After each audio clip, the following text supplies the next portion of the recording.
चलिए बच्चों, देखिए क्वेश्चन नंबर 12 का ये तीसरा पार्ट है। तीसरे यानी 12वें क्वेश्चन में 3 प्रश्न दिए थे, तो ये थर्ड प्रश्न को देखते हैं जिसमें दिया हमें cos a बराबर a अपॉन बी, तो tan a का मान निकालिए। देखिए सेम ही प्रश्न है जैसे पहले किए थे, अब करने हैं, लेकिन यहाँ पे क्या है, न्यूमेरिक वैल्यू की जगह a और b दे दिया गया है, जिसे देख के बच्चे घबरा जाते हैं कि सर इसको कैसे करेंगे। बेटा देखो, बहुत ही सिंपल तरीका है, जैसे आपने वो किया था वैसे ही करना है, कुछ भी अंतर नहीं है।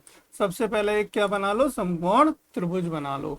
अब समकोण त्रिभुज बना दिया, अब इसके क्या कर दो आप जल्दी से फटाफट से नामकरण, यानी कि ए लिख दो, बी लिख दो और सी लिख दो। अब देखो हमें जो दिया है पहले वो लिख लो। क्या दिया है, cos ए बराबर दिया है a अपॉन बी, है ना, a अपॉन बी दिया है। अब a क्या है यहाँ पे, आधार, क्योंकि हमारा कॉस क्या होता है, आधार बटे कर्ण होता है ना। और बी क्या है यहाँ पे हमारा, कर्ण। ठीक है, तो यहाँ पे लिख दो बी की जगह, कर्ण की जगह बी लिख दो और आधार की जगह ए लिख दो। आधार ये क्यों होगा, क्योंकि कोण है ए, और ए के सामने वाली भुजा क्या होगी, लंब कहलाएगी। तो ये यहाँ पे क्या है हमारे पास, लंब। तो हमें लंब का मान निकालना है। तो हम जानते हैं लंब का स्क्वायर बराबर क्या होगा, कर्ण का स्क्वायर माइनस आधार का स्क्वायर। ठीक है, by the Pythagoras theorem, Pythagoras प्रमेय के अनुसार। अब लंब तो हमें चाहिए, तो लंब को एज इट इज, यानी लंब की जगह हम क्या लिखते हैं, बीसी लिखते हैं। बीसी का स्क्वायर बराबर कर्ण, कर्ण क्या है हमारे पास, बी, तो बी का स्क्वायर माइनस आधार क्या है हमारे पास, ए, तो ए का स्क्वायर। अब देखो बी सी बराबर कितना हो गया, अंडर रूट में बी स्क्वायर माइनस ए स्क्वायर।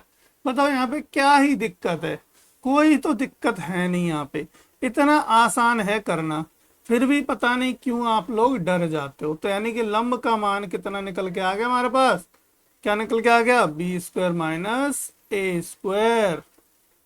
ठीक है बच्चों, चलिए अब देखो आगे बढ़ लो। आगे मतलब कि हमें किसका मान निकालना था, tan a का मान निकालना था, tan a। तो tan a, tan क्या होता है हमारा, tan होता है हमारा लंब बटे आधार, लंब बटे आधार होता है। अब लंब कितना है, लंब आया है निकल के स्क्वायर रूट में, यानी कि अंडर रूट में बी स्क्वायर माइनस ए स्क्वायर प्लस नीचे आधार, आधार कितना आया हमारे पास, ए है। तो यही हमारा क्या हो गया बच्चों, उत्तर हो गया। आंसर बिल्कुल सही आंसर है, बिल्कुल आंख बंद करके टिक कर देना। देखो छोटा सा प्रश्न है, 1 नंबर का ही है, डरना नहीं है, लेकिन अच्छा है प्रश्न, बढ़िया है। यानी कि संख्या हो चाहे कुछ भी हो, ए हो, बी हो, सी हो, डी हो, अल्फा हो, बीटा हो, गामा हो, कुछ भी हो, आपने प्रश्न को ऐसे ही करना है। ठीक है, कोई समस्या नहीं। अगर कोई भी दिक्कत है तो कमेंट करें और जरूर आपसे पूछें, प्रश्न हमसे पूछें कि हाँ सर ये समझ में नहीं आया है, तो डेफिनेटली हम बहुत जल्दी आपको बताएंगे। चलिए खुश हो जाइए और चैनल को सब्सक्राइब करिए।